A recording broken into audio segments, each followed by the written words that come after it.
Hey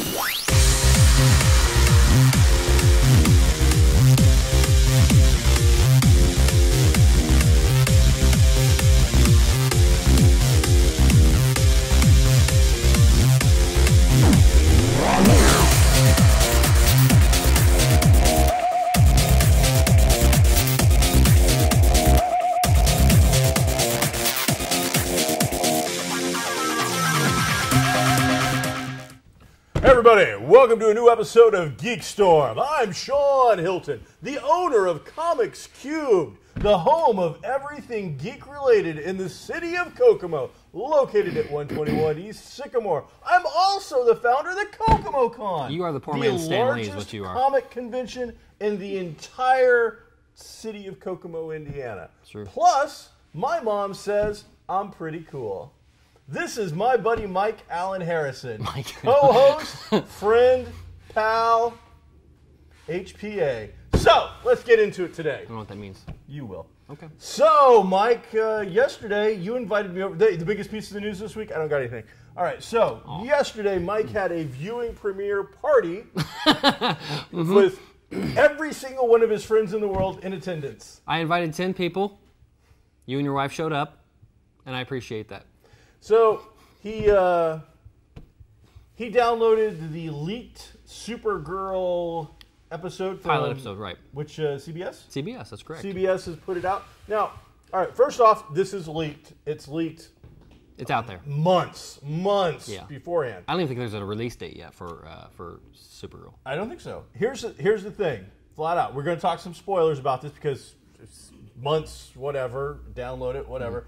The quality on this particular episode of a leaked download is better than what you're going to see on regular television. Also, before you tune out because of spoilers, there's really nothing here in this episode that isn't covered in that 6-minute trailer. Oh, yeah. When we say spoilers, you saw it all. They spoiled it themselves. Yeah.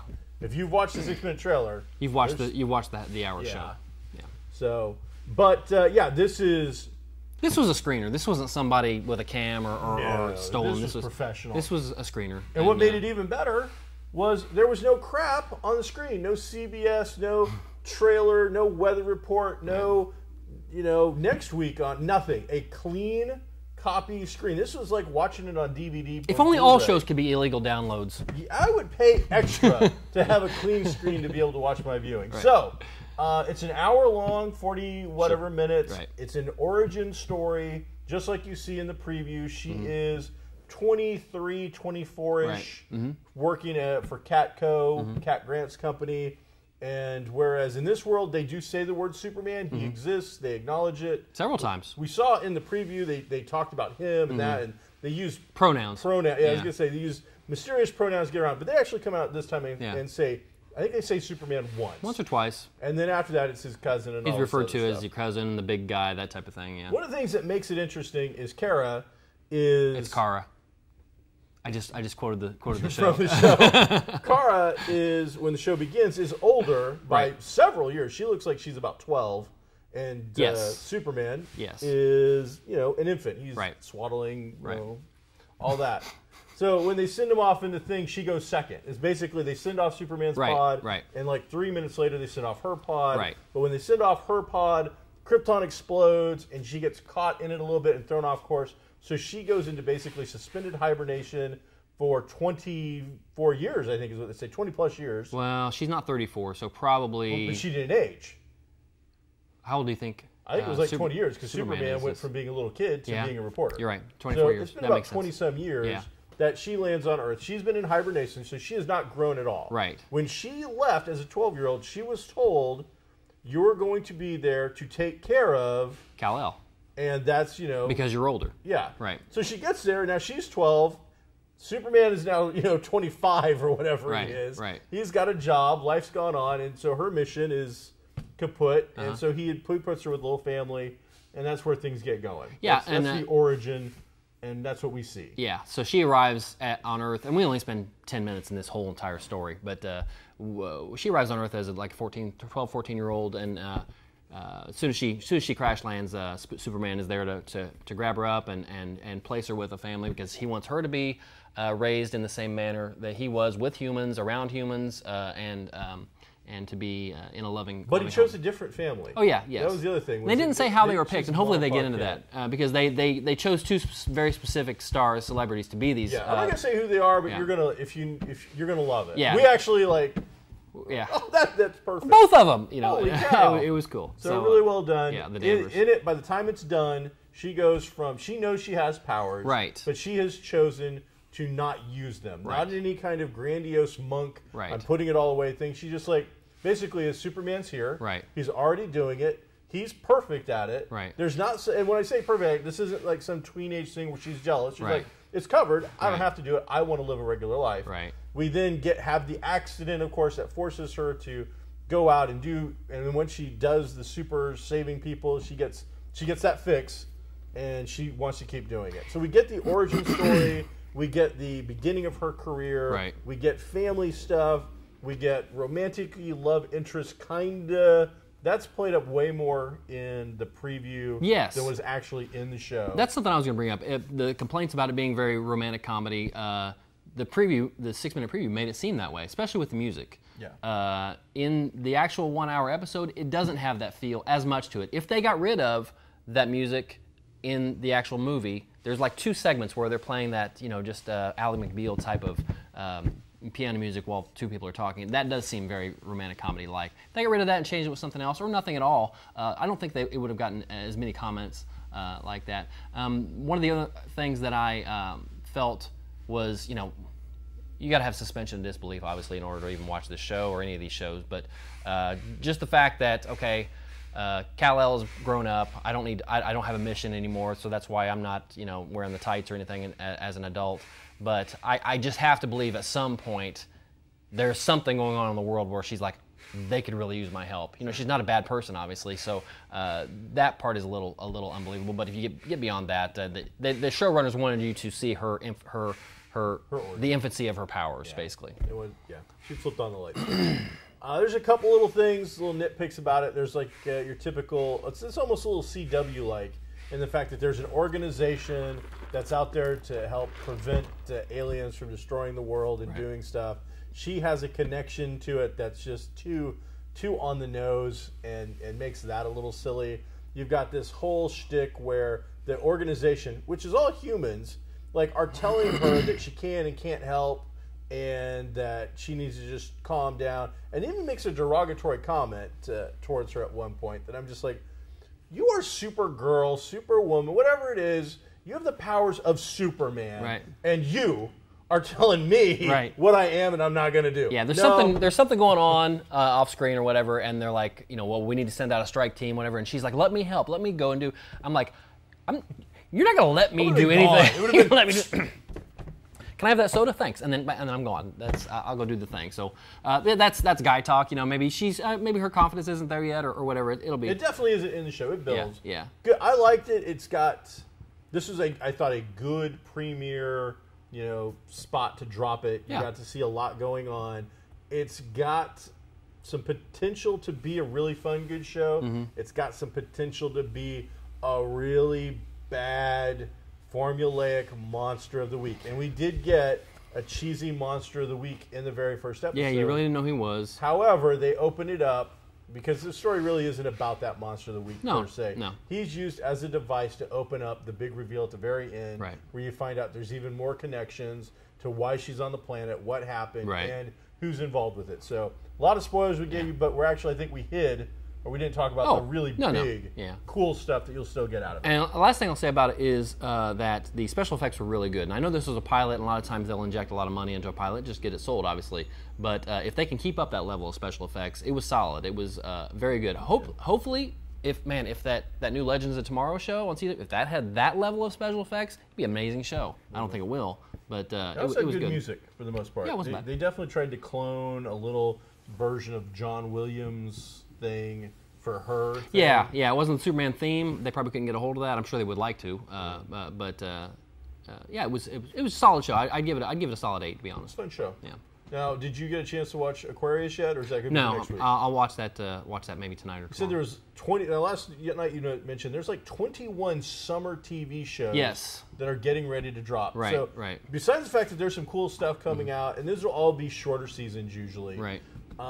Do seasons matter anymore? I don't think so. Other than for, rating maybe, and the whole, the 2 times a year where we, have sponsors and Shark Week, that kind of crap. But overall, anymore, the way we watch TV, from our DVRs to our digital to our Netflix, right? On demand streaming, doesn't matter. I mean, right now, could they not start The Legends of Tomorrow or whatever, like X-Files, the biggest show that's coming out next year, whatever it might be? Right. Could they not start it tomorrow? Would it really matter? Would anybody care? They'd tune into it's summer. There's got to be a formula for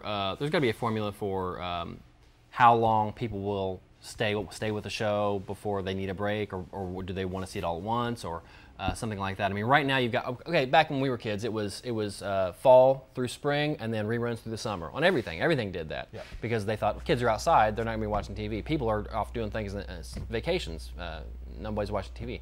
Then they started doing the replacement shows, or the summertime shows, and then once those started to become quality TV, you saw more and more of those. And I'm sure there are plenty of shows that are summertime shows that if that mechanic didn't exist, they could be all year round shows. Yeah. The thing is, there aren't that many shows anymore that do 20 some episodes like they all used to. Okay, and so you've got a lot of the CW shows do that now, but about 22 is, I believe, the average take, with comedies being 24. But a lot of the great shows do 10, 12, 13 episodes. Sure. Well, those are, I think, cable shows too, though. Well, even on there's some of those on.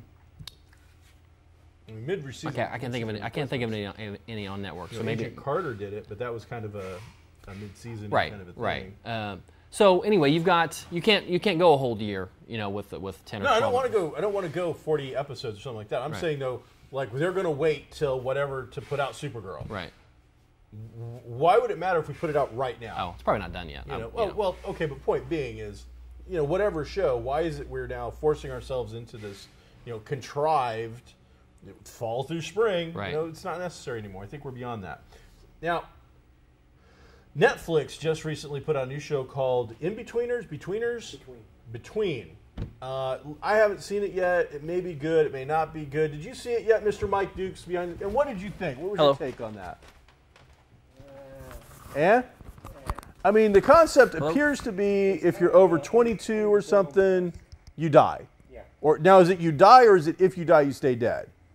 Or is it expiration date 22? Little by little, everyone over the age of 22 is croaking. All right. So, I mean, this is a concept that we have seen before in several other shows. Directly coming to mind, not necessarily the 22, that just seems like an arbitrary number, but I believe it was a Showtime show. The Jeremiah show went like 2 episodes, post-apocalyptic kind of feel because the world goes to hell. Anybody that went through puberty and finished dies off. And so you've got, anywhere from young 20s who hadn't quite, for whatever reason were slow, to little kids are the only ones that survive. So you've got a society that doesn't necessarily know how to use everything that's out there. And that led to some stuff. Does he know his mic's still on while he's doing all this? Oh, did he turn it off? Oh, he's not so dumb.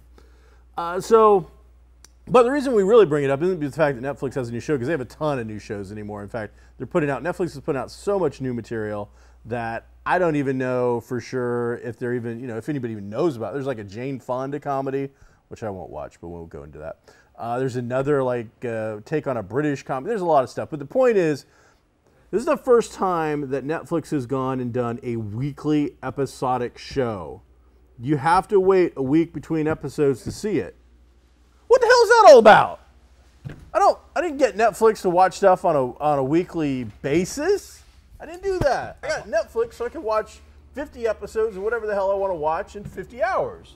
That's why I do it. I apologize. That was work. You don't have to apologize for anything. So, we're talking about the Between show. Netflix going episodic on me. It's like they're cheating on me. Yeah, you had mentioned that it was a creative thing. What is it that the guy thinks he's accomplishing? He believes that week in between episodes gives a chance to build suspense and to engage his viewers in a more meaningful manner, allowing them to. And one of our DPs behind the scenes mentioned that it gave time for fans, much like Lost, to get around the water cooler and talk it up. But this is Netflix. This isn't ABC or CBS or a major thing. So okay, that's his theory. And even if he's dead on, even if that's true, that only applies to people that watch it the first time. the first time each one goes. Like you said, nobody. I bet maybe 80% of the people are not going to watch it on Tuesday night when it drops, or even that week when that's just not what we know of Netflix. That's not what we use Netflix for. And if anything, maybe it's a publicity stunt where like, okay, I've got this show, I'm going to throw it on Netflix, and there's like 7 shows on Netflix that are new this month, and what can I do to get some press about mine? We're talking about it, I didn't even know the show existed until this particular topic came up about this show. So maybe that's it. My fear is that Netflix may be testing the waters to see how people react to it. I hope not. This is something they want to do with Daredevil next season. Well, yeah, there was talk about this Daredevil doing that. That's why this kind of saw me. I don't like it. Thrown back. So I don't like it. I'm against it. I'm against it. I'm not for it. I'm against it. I actually took longer to watch Daredevil because I just finished it. I took much longer than I expected. But for whatever reason, that is not a show that lent itself, in my opinion, to binge watching. I know people that did. Right. And it wasn't about suspense. That show was just too heavy. Yeah. There was so much going on and so much drama that I needed to watch it in the time that I needed to watch it. Yeah. And I think that's going to play itself out with this other thing. And hopefully nobody's watching between, I hope, just because of this thing. When it's all done, I'll check it out because the concept is, as I was telling them, it sounds like something we've seen before and Jeremiah and a few other shows, but I'll check it out. Yeah. If it was a Netflix move, they should have done it with a more popular show. They should have done it with Daredevil. If it's this creator, I can't believe that he got them to agree to it. Yeah. So it's weird. Who knows? Who knows what the behind the scenes thing is? I'll give you a free show if whatever. Yeah. So on my Kindle this last week, new ebooks out by Jim Beard. I wish I could have taken that call right now. Jim Beard put out. Jim Beard is a writer I've met a couple times at different shows, and he's just put out a new one on Kindle Worlds, I believe. Not Kindle Words, but it's called Kindle Worlds. Oh. It is not going to be published in hardback format due to some licensing issues across the world. And it was G.I. Joe Action Team. Actual G.I. Joe? Actual licensed G.I. Joe. I'm under the impression, because I asked him, I'm like, well, it's only $1.99 for a medium-length book. But I'm like, well, I want to, I like hardcover stuff. That's just me. So I would happily give you $9.99 for your $1.99 thing if it was an actual thing. Right. And he goes, licensing. I'm under the impression probably G.I. Joe in different countries has different licensing. So if they put out a hard copy, I'm going to guess that if it ended up in Singapore, there could be a problem or something. But the idea, though, is not only the G.I. Joe, which I'm not a huge G.I. Joe fan, but the concept was interesting. But this is the G.I. Joe Action Team. So after the whole military thing in the Vietnam era got a little hairy, and Hasbro or whoever it was a little leery about trying to sell war toys to children during this time, they moved him over to this action team. So he got a team, and they were dealing with ecological disasters and shark attacks and wild animals. Now, are you talking about what happens in this book you're reading, or is this is what happened in the world to create the action team, in the real world, our world. Is this action team part of G.I. Joe lore? Yeah. Is it? Okay. Oh, yeah. This is where Kung Fu Grip came from. This is where Fuzzy Beards, I think, Kung Fu Grip was Big Jim. Big Jim and... Well, I mean, Big Jim and G.I. Joe can hash out their issues later. I'm just telling you, Kung Fu Grip was... In the line of G.I. Joe, I believe it was the action team where all this stuff came from. Okay. They have an expert somewhere here, but he's not... If only we knew somebody that was an expert on toys. On toys. But it's a fun little read, and the idea, though, is that you get a different take on a popular character with the team. And at the very end, I believe that we get the creation of Atomic Mike, who was one of the action team members. And so they explain how he got there. And 2 questions. Yeah. Is it Snake Eyes? No, it's Question 2. Does anybody care about anything except Snake Eyes? Yes. I don't. Go ahead. There's the redheaded chick, I think Scarlet. Storm Shadow doesn't count. People like Storm Shadow. And they like Scarlet. I like Scarlet. See? But anyway, it was a fun read. Jim Beard has done a couple of different books. He has a very pulp kind of style, and that's where most of his stuff is taking place. He's got an original character called Sergeant Janice Spirit Breaker. They're short stories. That is a mouthful. It's good stuff. I highly recommend it. Sergeant Janice Spirit Breaker. His name is Sergeant Janice, and his title is he's a Spirit Breaker. Okay, what I heard was Janice, Janice, like it's a woman. That's her first name. Oh, no. Her last name is Spirit Breaker. That's what I heard. No. He's Sergeant Janice, semicolon, yeah. Spirit Breaker. Sherlock Holmes, consulting detective. Gotcha, okay. Sergeant Janice, Spirit Breaker. Right. So the one thing that's really cool about that particular book is they're all short stories, very similar to the Arthur Conan Doyle kind of Sherlock Holmes size and feel. Each story, though, is told from the point of view of the client. Oh. Like Sergeant Janice has never told a story. It's not about his notes. He asks the clients though to turn in, a debriefing kind of thing. So it gives Jim Beard the perfect opportunity to do different styles, different voices, levels of competence, and the person, and it's just really well put together. So if you're looking for something a little different, a little new, and again, they're fairly short stories that all then interconnect a little bit to form a whole cohesive, I'd say check it out. And plus, I met the guy a couple times, and he seems like a nice guy, so throw him a couple bucks. Jim Beard, G.I. Joe Action Team, Kindle Words, and then Sergeant Janice. And now Sergeant Janice, a sequel has come out after a couple of years that has other stuff. He's also done some stuff with Kaiju. Is it Spirit Breaker 2, Electric Boogaloo? No. That's in weird. fact, it's... that's a missed opportunity. I don't want to talk about it. He needs to get his marketing people in line. Go ahead. But I've seen some Kaiju stuff. He's done some other pulp characters and some other stuff. So if you like the pulpy stuff like I do, Shadow, Doc Savage, you like that feel, it is like a modern-day version of the pulp. So check it out. It's a lot of fun. Cool. I watched, which was recently out in theaters, but came through Kokomo pretty quickly, Ex Machina, however we say it here in Kokomo. It was pretty good. It was kind of a slow burn. It was like an hour and a half, 2 hour Twilight Zone episode. Okay. And if you've seen on Netflix Black Mirror, which is a BBC kind of Twilight Zone show also, it was very similar to that. But it was very good. I would recommend to anybody that's a fan of that type of thing, where you don't have to have the exploding cars and everything. The special effects were amazing, although it wasn't an effects-driven show. Okay. The star of the show was Oscar Isaac, who you're going to see in Star Wars Episode 7, and he's been in many things. And I'm a big fan of his anyway. He was great, and he plays kind of a reclusive Bill Gates type of guy that's. He invented the internet, whatever he did, Gotcha. And he lives in a place where you have to.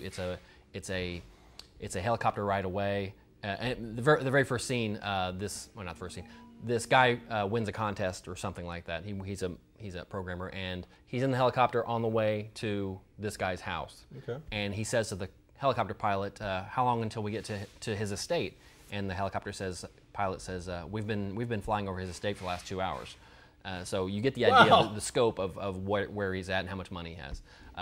So he's invented something, and he wants this guy. That's the premise of the show. He's got this secret thing he's made. He wants this guy that really works for him, but works. He's like a tech guy, to come and proofread it or proof it out, see if it is believable or not. And it's really good. It's really good. We'll check that out. Yeah. Next week in Kokomo on Friday, it will be First Friday. Oh. That's the first Friday of every month. Right here in the downtown Kokomo area. We have Strawberry Festival. Oh. It'll be like 11 a.m. till, I thought I saw a sign that said 11 p.m. My store will be closing at 9 because that's too many strawberries for me. But that is 12 straight hours of strawberries with live free music. You do have to pay for the strawberry and the cake and all that nonsense. The things you eat. There should be, I believe, some booth vendors. There's stuff all day long. It's a pretty impressive... Oh, here we go. What do you know? We've got a flyer. So... making its debut at the Strawberry Festival is Angelo's Ristorante, something I'm not... Right there, Angelo's Italian. Yeah, food trucks. Yeah. We have Angelo's Italian food truck, the Baja Salsa, the Belly Busters, George's Kitchen, Hog Heaven. I'm a big fan. Hog Heaven's awesome. Kona Ice, which I don't know if their stuff's any good, but their truck is like the coolest looking food truck I've ever seen. Rum Academy stage, there is people on stage constantly, including not just not just musicians, but I see Obtuse the Magicians on here. Some of the students Will are on you here. be performing? I will not. That's something you could be. You could be the MC for. You would think they would start, hiring local, celebrities. Yeah, I'm not sure. Well, or you. I'm not sure who runs this thing. Okay, if it's run by children or what. I'm kidding. But he'd be an excellent host, and you get him out there for the whole 12 hours, which is not going to happen otherwise. There you go. Angelo, if you haven't been yet, and the strawberries are safe because I don't like strawberries. You don't? I don't. Okay. I'm not a huge fan of cake. Angelo's food truck is great. I'm sure he's an excellent cook at the fire station. So he's a fireman. He's a fireman. Cool. So check out Angelo's Italian. He's been behind the store a couple times. And all these things. That's cool. Now tomorrow, which just won't be up in time for this, but tomorrow will be making a personal appearance, at least I will be, at the home opener of the Kokomo Jackrabbits baseball team, where you will have a chance to get selfies made with me, Sean Hilton, the host of GeekStorm. And you know what? You know what? What? Originally, we were going to have a slight charge with the money going for the charity, but I've decided that at this late date, it's free. You're going to waive it? You can walk up and get a free high five. Are you allowing, get a selfie with Are you allowing selfie sticks? They're not allowed everywhere. If you're not drinking, you can pass a breathalyzer. I'm fine with the selfie stick. But if you're inebriated, you shouldn't be waving sticks around with people, and that's bad. You're not Daredevil. I don't want to see that. That's great. So, Jackrabbits will be playing the nefarious Danville Dan. What an unoriginal name. They need to be put down immediately. Yes, or they need to be sent over to the donut shop to work all night long. That would be the Dirty Dans. That'd be triple D, not double D. You know what? Dirty Dan's would have been a cooler team than the Danville Dan. I want to know what intern was half stoned out of his mind when he rolled out of bed that morning and goes, "Boss, I got it. This is what happened. Hilton, you got that name? You got that name for me? You've been working on it 2 weeks. Yeah, the Dans. That's what it is. The Dans. Okay, that's what happened. That's it. So yeah, that's going on. I mean, the place is still under construction. There's still a lot of work to be done, but the field itself looks playable. There's going to be some hiccups, I'm sure. And people, I'm asking you, as the heart of Kokomo. Are they the heart of Kokomo? No, I'm the heart of Kokomo. Oh my goodness! I help pump the lifeblood through the city. Holy triple bypass. I'm asking you to, be a decent human being. There's going to be some lines. There's going to be some confusion. This is the first time. It's not done yet. There were a lot of delays. The baseball game is going to take place. So show them some of that Hoosier hospitality.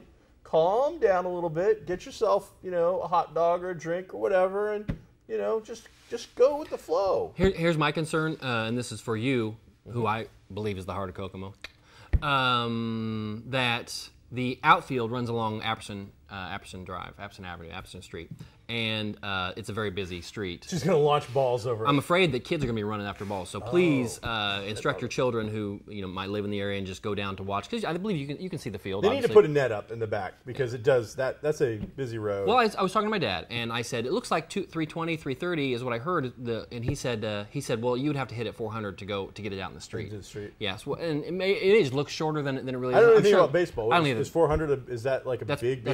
Is that pretty badass? Far. I'm sure they did the math. I hope they did the math. But my point is, regardless, kids will be out there because it's a free view of the thing. So stay out of the street, kids. And that's good life advice anytime, I think.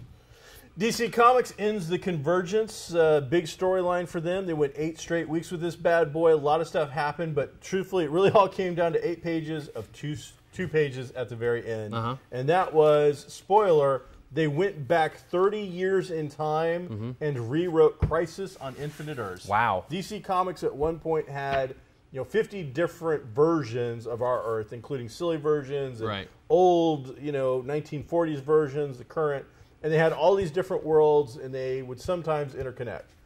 During the Crisis on Infinite Earths, all of the worlds were destroyed, every single one of them, leaving only one Earth, and a bunch of stuff got mixed in with it. So this whole thing, which at the time was probably a good thing, right? It was creating what was called continuity confusion. Because that's where Marvel was really beating on them. Yes. Because DC had this Superman, this Superman, this Superman. Right. But yeah, there's like 5 Supermans. Right. So this went back in time and obliterated that. All the worlds are back now. So you've got your Golden Age characters, the original Flash and all those guys on their world. I imagine Captain Carrot got, his planet back. Pig Iron? He's probably okay. Nice. So there you go. That's our show for the week. Check that out. I'm Sean Hilton, the heart of Kokomo.